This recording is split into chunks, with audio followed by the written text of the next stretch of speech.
Brought to you by Agilus Diagnostics.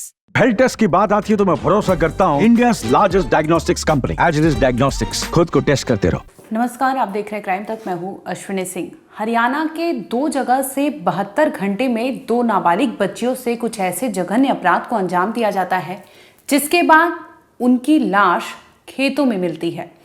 आपको जानकर हैरानी होगी कि एक 5 साल की बच्ची अपने घर जाती है जहां पर बताती है कि उसके साथ 7 साल की गई उसकी दोस्त वापस घर नहीं लौटी।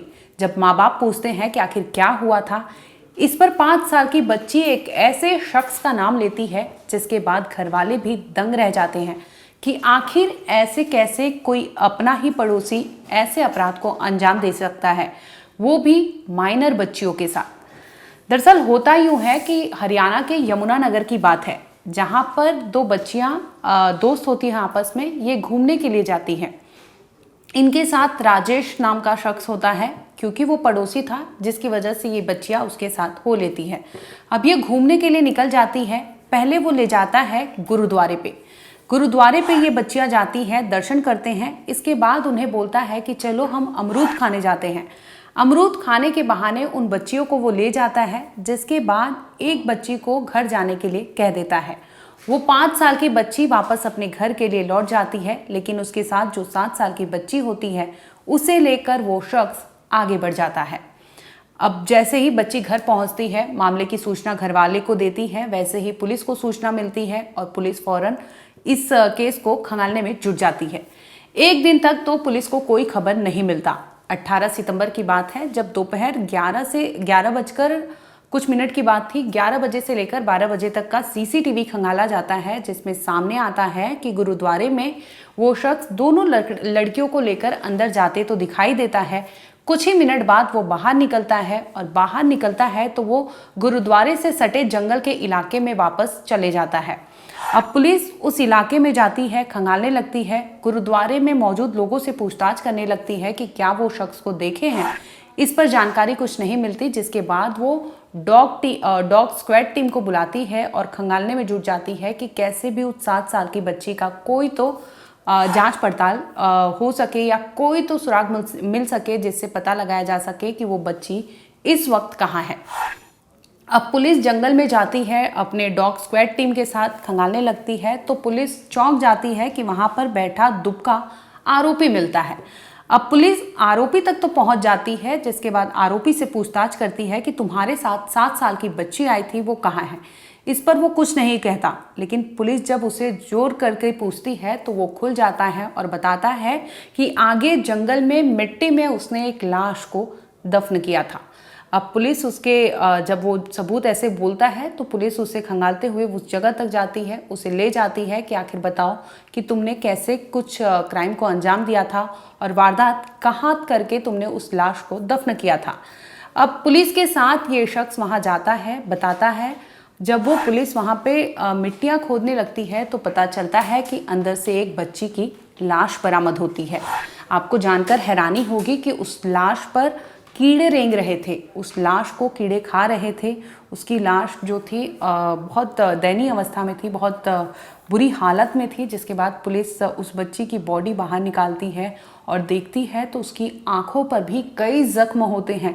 पुलिस जब खंगालने में जुटती है, सबूत जुटाने में जब लगती है तो उसे कई ऐसी चीज़ें वहाँ पर मिलते हैं जो पुलिस के होश उड़ा कर रख देते हैं।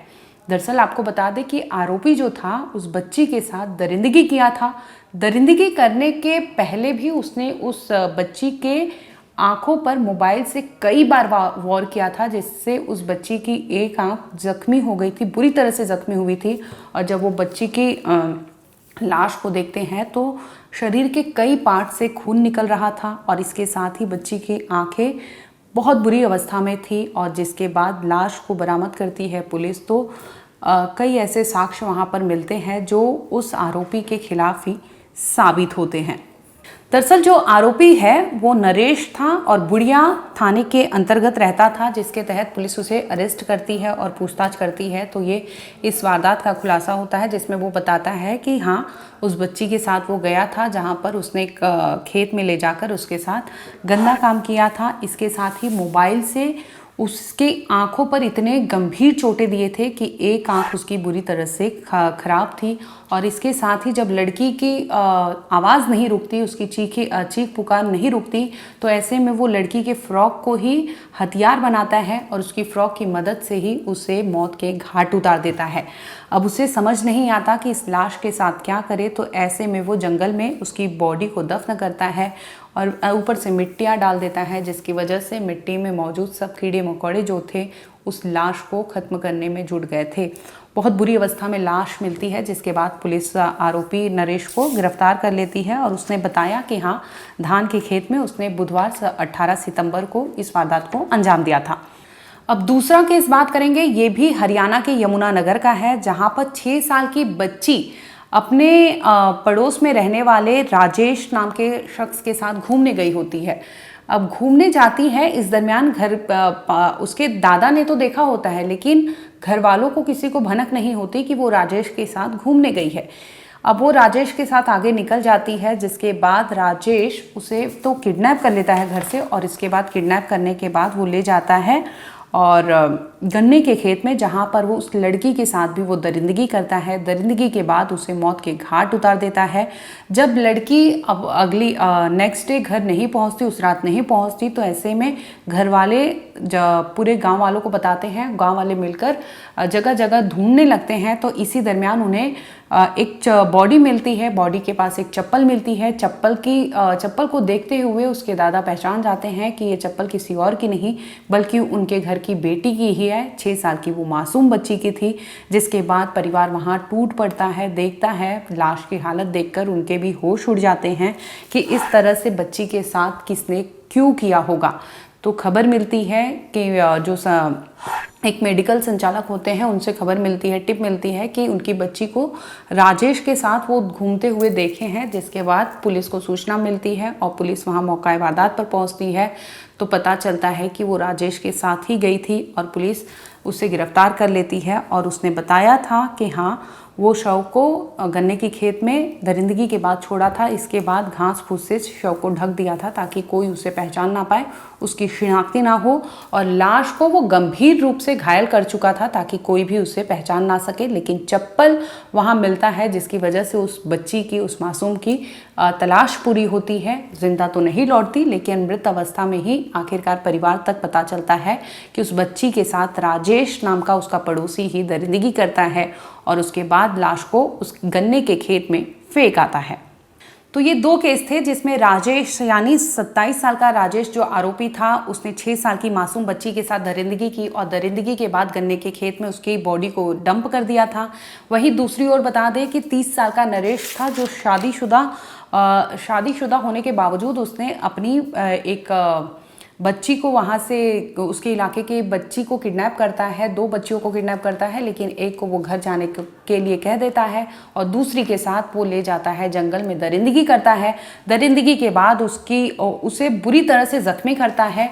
बताया ये जा रहा है कि लड़की जिस वक्त जिंदा थी उस वक्त उसने उसकी आंखें फोड़ी थी और उसकी बॉडी को उसके बाद उसके ही फ्रॉक से मौत के घाट उतारता है और उसकी बॉडी को ज़मीन में दफन कर देता है। जिसके बाद वहाँ कीड़े मकोड़े उसकी बॉडी को पूरी तरह से खा रहे थे।